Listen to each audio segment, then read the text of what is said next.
Hi friends, welcome back to my TV kitchen. అందరూ ఎలా ఉన్నారు?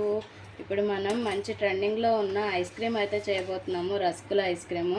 ఫస్ట్ మిల్క్ అనేది ఒక బౌల్లో పెట్టేసుకొని ఇప్పుడు రస్కులు కూడా తీసుకొని ఇందులో వేసుకోవాలి.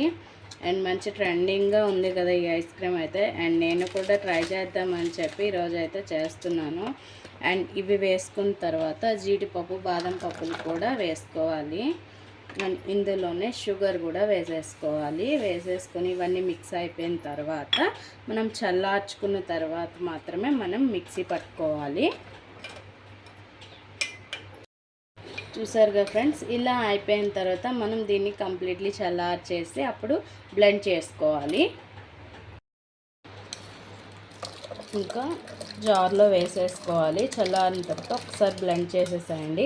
మరీ మెత్తగా ఏం చేయక్కర్లేదు, జస్ట్ చేసేసి ఇంకా ఒక బాక్స్లోకి తీసేసుకోవాలి. ఇలా బాక్స్లో పోసేసుకున్నాం కదా, ఇప్పుడు ఫ్రిడ్జ్లో పెట్టేసుకోవడమే. చూసారుగా ఫ్రెండ్స్, మన rasgulla ice cream completely ready అయిపోయింది. అండ్ టేస్ట్ కూడా అలానే ఉంటుంది. చూడండి, చాలా గట్టిగా అయిపోయింది. ఇంకా సర్వ్ చేసుకొని తినడమే. మన ఐస్ క్రీమ్ టేస్ట్ ఎలా ఉందో ఇప్పుడు చేసి చూపిస్తాను. సూపర్, అసలు చాలా సింపుల్గా అయిపోద్ది. అండ్ టేస్ట్ కూడా చాలా బాగుంది. ప్లీజ్ ఫ్రెండ్స్, నచ్చితే సబ్స్క్రైబ్, లైక్, షేర్, సబ్స్క్రైబ్.